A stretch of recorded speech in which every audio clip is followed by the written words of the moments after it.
Je pense que s'il n'y avait pas eu le confinement, tu vois, ça aurait pu être juste une passade d'adolescence. Ouais, mais en fait, le confinement, ça a vraiment été un déclencheur de mes troubles alimentaires. C'était beau, et beaucoup de restrictions, beaucoup de comptage de calories, beaucoup de difficultés à faire mes courses, à me nourrir, à choisir, faire les choix, c'était très compliqué. Et tout simplement, tu s'arrêtais de vivre, quoi. Tu vois pas beaucoup de gens en plus, tu te renfermes parce que t'as peur. Et ouais, c'était plus la peur d'ingérer le trop, quoi. Moi, je trouve que c'était un peu la peur de vivre, en fait. En tout cas, c'était vraiment contrôlé par une peur chez moi. C'était vraiment de l'anxiété. Hello tout le monde et bienvenue dans un nouvel épisode de Papote et Popote. Aujourd'hui, on se retrouve pour tester un resto qui s'appelle Ima Cantine avec Roxane, une abonnée Instagram que j'ai déjà rencontrée, que je connais un petit peu. Du coup, on va essayer d'aller à Ima Cantine et ça promet parce qu'il y a du monde, c'est dimanche et c'est sans réservation. Et pour ceux qui débarquent sur cette chaîne, moi je suis Caroline, Appétit Libre sur les réseaux et je teste des bonnes adresses de restaurants parisiens avec des invités qui me parlent de leur rapport à l'alimentation. Donc si vous aussi vous voulez tester un resto à Paris et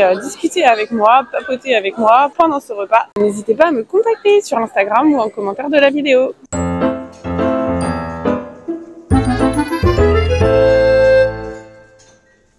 J'ai rejoint Roxane. Salut Roxane. Hello. Comment vas-tu? Bah très bien, et toi? Bah ça va, quand je vois ce qu'il y a derrière dans la vitrine, ça donne envie. Quand je vois le monde aussi, ça donne moins envie, mais c'est pas grave. Du coup, est-ce que tu veux te présenter? Ouais, bah moi c'est Roxane, j'ai 24 ans, je suis illustratrice graphiste principalement, et voilà. Et t'habites à Paris? Et j'habite à Paris. Ok, depuis et 6 donc tu passes tous les matins devant Ima Cantine? Alors c'est plus trop le cas maintenant, mais à un moment quand je passais par là, c'était mon trajet effectivement, je passais devant souvent. Et le matin en fait c'est vide, et ouais, du coup il y a les gâteaux et tout. Et ça donne envie. Et je pensais pas que le week-end c'était à ce point blindé. Bah, ouais. C'est parce que ça a du succès. C'est dimanche. Je pense. Bon bah on va rentrer, on va voir si on peut tester. Sinon bah on ira ailleurs. Il y a plein d'adresses. Ça va aller. Ouais. Allez c'est parti. A few moments later. Donc on s'est fait refouler de Ima Cantine. Enfin on s'est pas fait refouler, mais il y avait trop de monde. Il y avait trop de monde. On préfère aller ailleurs. Et on va tenter la chance. Notre chance c'est Sol Semilla. Je sais pas si on voit, mais bref c'est un resto vegan qui a l'air sympa. On va voir ce que ça donne.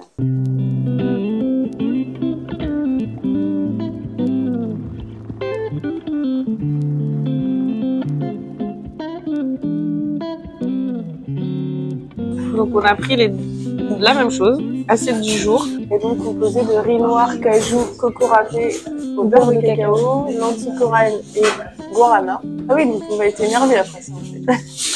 Courge et citrouille, poivre noir, carottes et graines, chili menthe et caviar de spiruline et salade. C'est hyper complet, oui. 100% végétal. Toi t'aimes bien la cuisine végane? Ouais, et c'est vrai qu'en ce moment j'en fais pas énormément. Maintenant quand je vais au restaurant, j'ai plus tendance à prendre des plats de plus en plus avec de la viande. Parce que chez moi, je cuisine très peu de viande en fait. Donc j'ai une petite cuisine et tout. Je fais plus des plats végés chez moi. Et souvent au resto, je prends des plats avec de la viande ou des choses que je vais pas cuisiner facilement. Après là, je trouve que c'est pas forcément des trucs que tu vas cuisiner facilement. Non, c'est ça. Caviar de spiruline. Donc tu vas pas en faire chez toi. Je vais pas faire ça chez moi. Du coup, habituellement, la première question, c'est pourquoi t'as choisi ce resto? Bah là déjà, c'est parce qu'on avait prévu notre adresse, mais on reste dans le thème. On reste dans le thème, ouais. Végétal avec des légumes. Sinon, en vrai, il faisait partie des restos que je voulais tester. Parce que j'ai une liste. Celui-là aussi? Ouais, celui-là il faisait partie de ceux que je voulais essayer. Parce que j'ai une liste avec plein de restaurants que je veux essayer et ça va de tout. Enfin, il y a toutes sortes, mais souvent c'est des nouvelles saveurs, des nouvelles façons de cuisiner. Tu testes pas mal de trucs asiatiques. Alors là, c'est ouais. Parce que toi t'aimes bien ou ton copain aime bien? On aime bien tous les deux. C'est les deux. Ouais, on est vraiment accro à ça depuis qu'on est sur Paris, ouais. Et est-ce qu'il y a des fois vous êtes pas trop d'accord sur le resto? Ça arrive quand même très rarement, mais ça arrive des fois où lui il peut avoir plus envie d'un type de cuisine et moi non. Au début c'était un peu le cas avec les restaurants coréens, lui il aimait beaucoup et moi j'avais une mauvaise expérience avec des premiers repas coréens, mais en fait je connaissais pas bien la cuisine coréenne. Et en fait après j'ai goûté, je me suis remise et tout, puis j'ai adoré. Mais au début ouais il y avait des fois il a envie de ramen, moi non. Ouais. Des fois on n'est pas d'accord, mais on trouve toujours un... Et c'est quoi ton type de cuisine préféré? Je sais pas, j'hésite, il y en a trop que j'aime bien. J'adore la cuisine asiatique en général, que ce soit japonaise, coréenne, thaï aussi, vietnamienne. J'aime beaucoup la cuisine indienne. Et puis après j'aime beaucoup la cuisine classique française, je dirais aussi, de brasserie et tout, j'aime beaucoup. Mais c'est très large, il y a a pas de choses que j'aime pas, je pense. Il y a pas d'aliments que t'aimes pas? Il y a des aliments que j'aime pas, mais en fait, ça va dépendre beaucoup de comment ils sont cuisinés. Oui, oui. S'il y a des aliments que j'aime pas, la coriandre par exemple. En Aussi vrai, bien la coriandre feuille que la coriandre moulue. non, moulue, je la sens moins. Genre dans les falafels, ça va. Et du coup, actuellement, tu te définis comme une mangeuse. Quel type de mangeuse? Je pense qu'aujourd'hui, je me rapproche de la mangeuse intuitive. Je vais pas dire 100% parce que bah, j'ai un passif quand même avec la nourriture qui a pas toujours été évident, quoi. Enfin, un rapport à l'alimentation un peu compliqué dans mon adolescence, mais sinon maintenant, tu vois, je pense que je m'écoute quand même bien. J'arrive à être assez flexible. Si j'ai pas faim, j'attends et quand j'ai faim, je mange. Mais je sais aussi manger régulièrement. Je mange ce qui me fait envie. Enfin, je sais assez facilement m'adapter maintenant. Je pense que je peux dire intuitive. Après, il y a pas, c'est pas, la question, c'est pas intuitif, pas intuitif, tu Oui, vois. c'est vrai. Tu peux être mangeuse folle, mangeuse, je sais pas. Ah, j'avais pas du tout pensé. Ok. N'importe quoi, en fait. Ouais. Bah, dans ce cas, N'importe t'étais quoi. épicurienne. Quand t'étais petite, par exemple, t'aurais dit quoi comme adjectif? Ah, sucré, j'avais le bec sucré. Voilà, moi je suis sucrée. Enfin, tu vois, les gens, enfin, ma question elle est un peu compliquée, mais ça peut vraiment être tout, quoi. Parce que je suis ta page aussi depuis longtemps, je pense que c'est pour ça. Merci. Wow. Super beau. Merci beaucoup. C'est très très beau. C'est beau, ouais.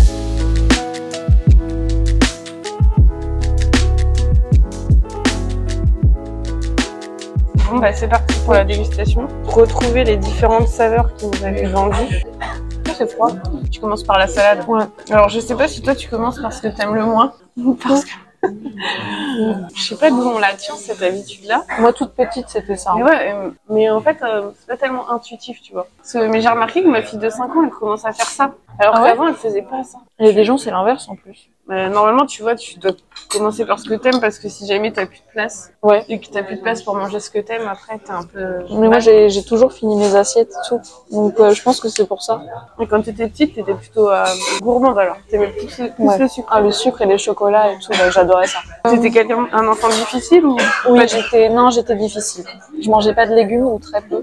Enfin, je mangeais des légumes, mais c'était des haricots verts en boîte ou j'avais vraiment un palais à cause de la cantine.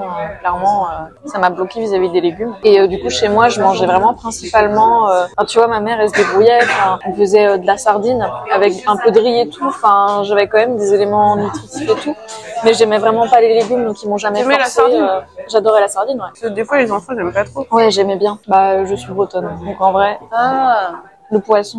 Donc ta mère, elle cuisinait beaucoup ou c'était une corvée pour elle? J'aurais du mal à répondre à sa place. Elle cuisinait pas beaucoup quand j'étais petite. C'était plutôt mon papa qui cuisinait, mais en vrai, j'ai toujours quand même bien mangé, tu vois. Quand t'avais beaucoup de choses Ouais. surgelées industrielles ou c'était plus des trucs faits Pas maison? tant, non, c'était plus des choses simples et faites maison.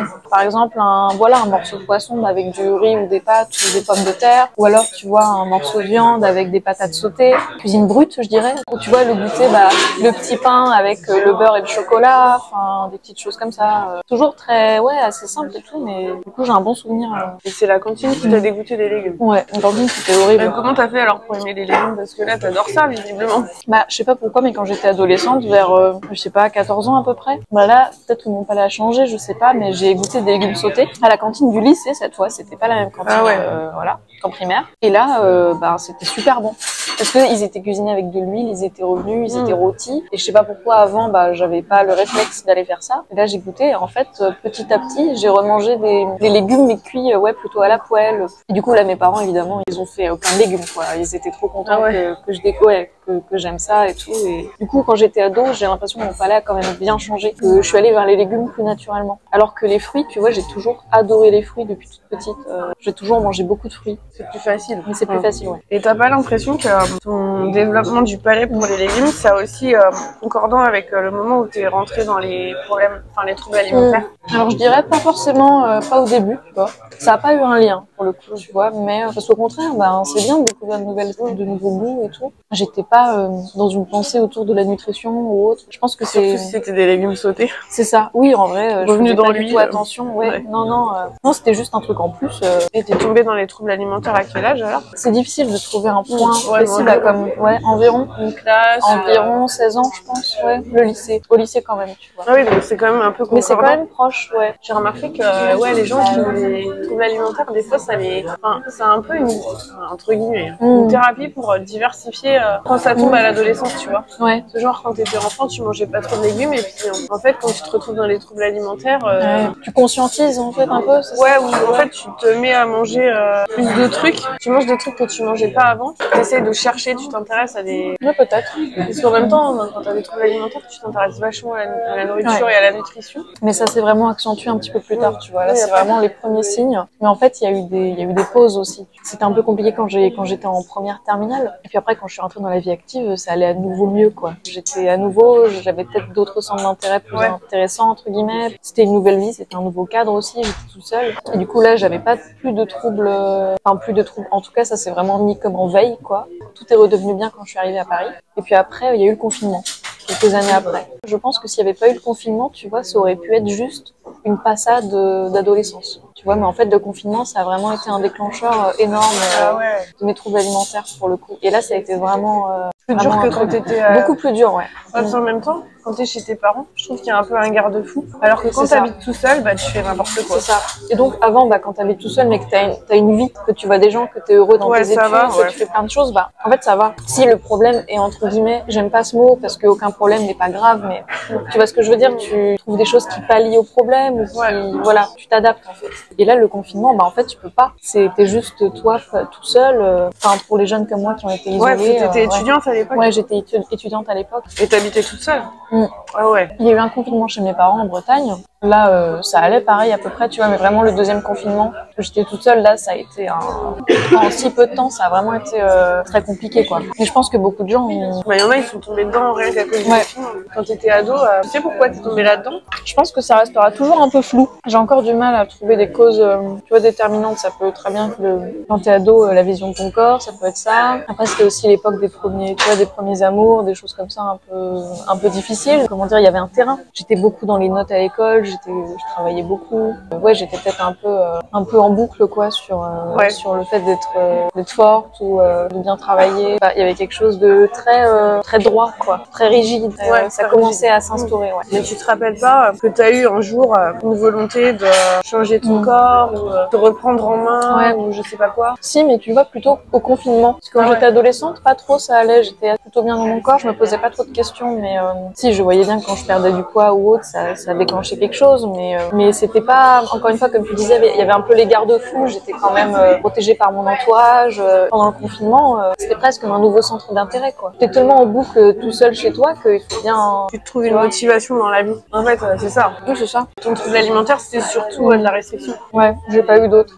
Concrètement, c'était quoi, du coup, quand t'étais ado ouais, pendant le confinement, là, c'était beaucoup de restrictions, beaucoup de comptage de calories, beaucoup de difficultés à faire mes courses, à me nourrir, à choisir, faire les choix, c'était très compliqué. Et tout simplement, tu s'arrêtais de vivre, quoi. Tu vois pas beaucoup de gens en plus, tu te renfermes parce que t'as peur. Mais ouais, c'était plus la peur d'ingérer le trop, quoi. Moi, je trouve que c'était un peu la peur de vivre, en fait. En tout cas, c'était vraiment contrôlé par une peur chez moi. C'était vraiment de l'anxiété. C'est la peur qui drive le tout, en fait. L'anorexie, elle est là pour calmer ta peur. T'as éliminé des catégories d'aliments ou c'était juste, c'était que du comptage de calories? Non, j'éliminais aussi tout ce qui était huile, gras. Donc ma cuisine à ce moment-là devait vraiment pas être très bonne. J'avais vraiment une peur du gras, et du sucre aussi. Il restait pas grand-chose, quoi. Les protéines? Ouais, je gardais les protéines. C'est typique, hein, mais à l'eau, sans saveur. Ouais. Et quand t'étais chez tes parents, t'arrivais à faire tout ça? C'était pas toi qui faisais à manger?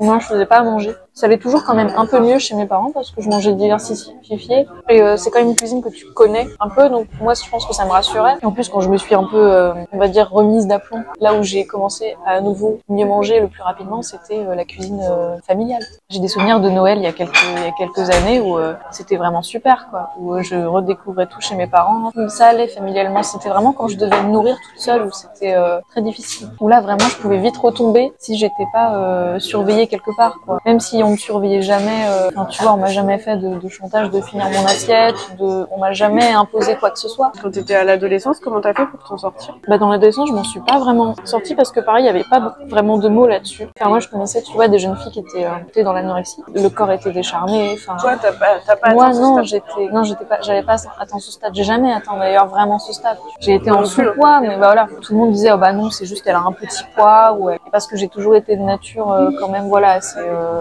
assez fine, donc Il n'y avait pas de quoi alerter les gens en fait. Et tes parents, ils se sont rendus compte que t'allais pas bien? Oui, ils se sont rendus compte, mais je pense que tu connais, quand on souffre de ça, c'est très difficile de nous, tu vois, de nous faire voir les choses ou d'établir le dialogue autour de ça, c'est pas facile non plus. Mais même mes amis, c'était compliqué. Donc toi, t'avais conscience que t'avais un problème ou pour toi, c'était normal? Au début, j'avais conscience, mais j'avais pas de mots là-dessus. J'ai vraiment appris les mots tard, quoi. T'as appris ça après? À ta rechute? Après, ouais, c'est à ta rechute pas... que t'as pris conscience qu'en fait, c'est ça. T'avais eu un trouble alimentaire? Ouais, c'est quand j'ai commencé à être accompagnée là-dessus, ouais. Donc en fait, à l'adolescence, tu en es entre guillemets sortie, mais sans accompagnement. C'est ça. Juste parce que t'es arrivée à Paris, t'as eu envie de découvrir des nouvelles. Ouais, j'étais épanouie dans ma vie, enfin même dans tous les sens, quoi, amicalement, familialement, ça allait mieux, quoi. Et tu penses que t'étais dans une quasi-guérison ou que t'étais vraiment guérie? Non, plutôt quasi-guérison. Je pense que c'était là. Ouais, donc tu contrôlais toujours un petit peu. Je contrôlais peut-être toujours un petit peu. Ouais. Il n'y avait pas de quoi m'empêcher de vivre, on va dire, mais vu que j'avais pas conscience du problème, c'est comme s'il n'existait pas quelque part. Quand tu mets pas de mots sur un problème, c'est comme si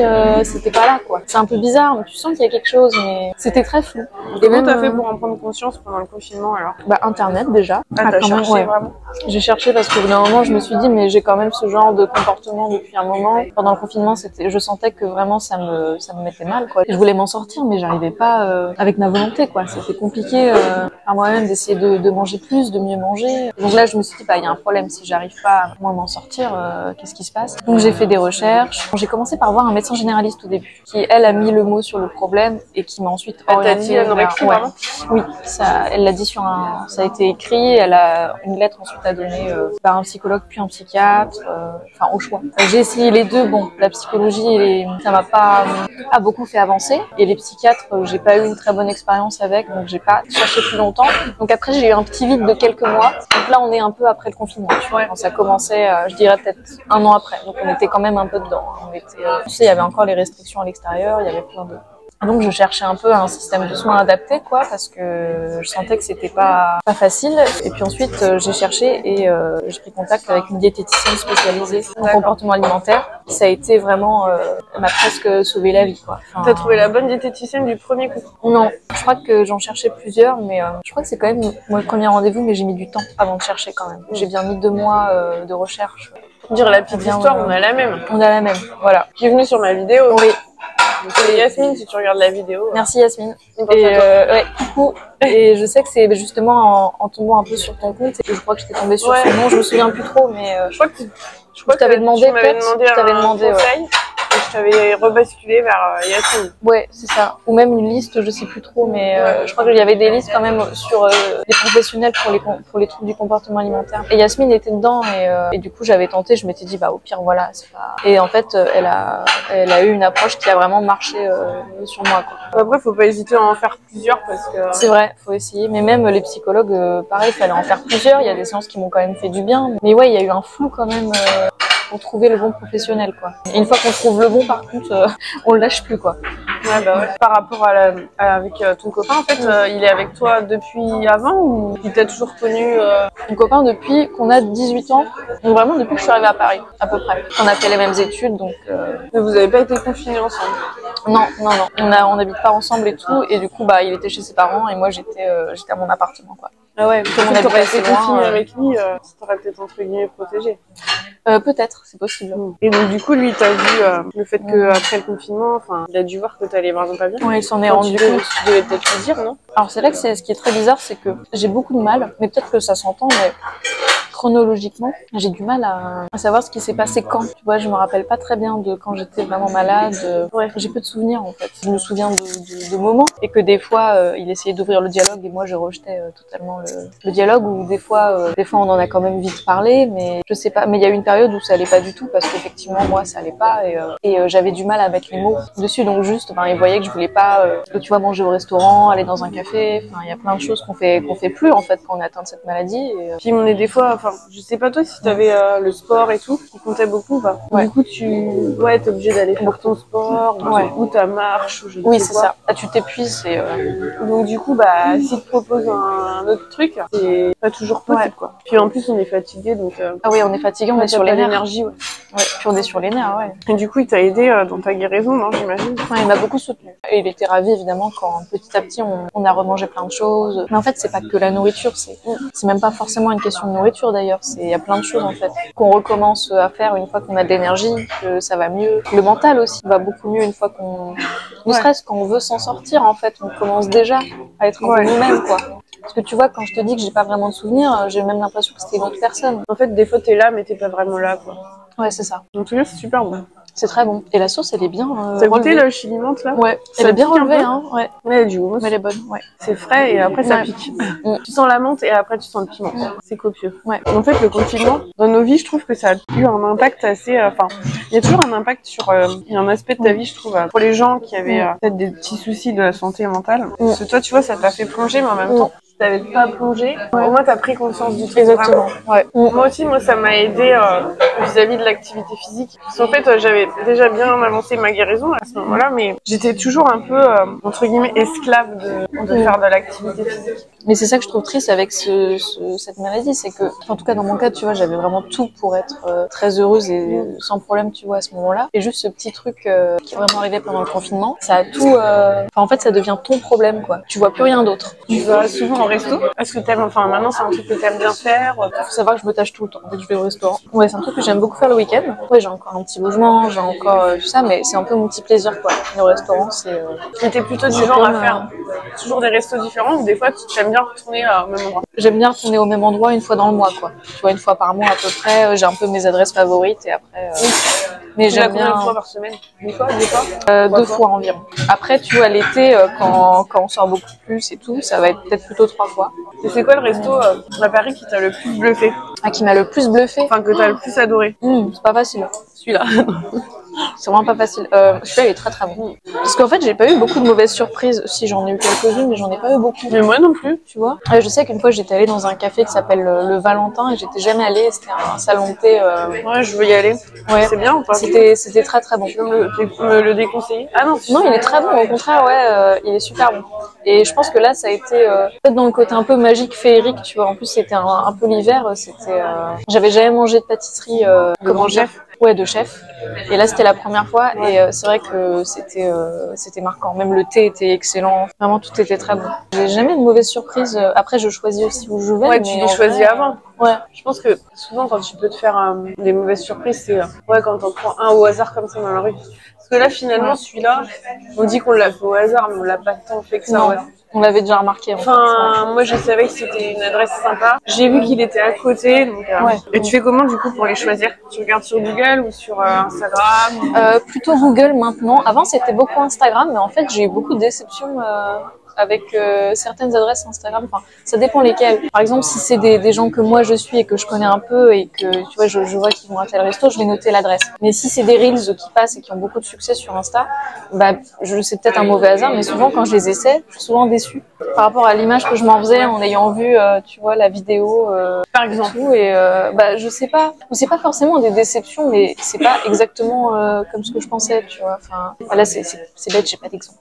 En fait, tu vois un resto et après tu vois tous les influenceurs d'Instagram qui sont passés dedans. Ouais. Donc en fait, ils te pompent tous le même contenu à peu de choses près. Ouais. En fait, t'as pas trop d'influenceurs food qui se démarquent, en fait, qui font des adresses un peu underground, on va dire. Parce qu'en fait, quand tu vois, par exemple, l'exemple de Violetta et Alfredo, tu as l'impression que t'as un influenceur qui est passé là, et après, il y en a plein qui fait du contenu. Donc maintenant, c'est impossible d'y aller. Ouais. Donc forcément, si tu y vas, bah, tu vas être déçu. Toi, en tant que petite personne normale qui n'est pas influenceur, t'es pas reçu comme eux. C'est vrai que t'es pas reçu pareil, ouais. C'est pas une expérience de ouf, en fait. Je pense qu'il faut chercher par d'autres créneaux. Bah, les guides maintenant, en fait, je réalise que maintenant, mais bah, le Gotimillon, je crois que c'est comme ça qu'on s'appelle. Le Goemillon. Goemillon, oui, c'est ça. Bon, les guides Michelin, c'est pas forcément. Je crois que si, il y a des adresses, des fois, qui sont pas. Enfin, maintenant, je suis plus en train de lire, tu vois, des articles. Mais en vrai, Google, je pense que c'est pas mal. Ouais, Google, c'est bien. Je regarde les avis maintenant. Tu regardes le nombre d'avis.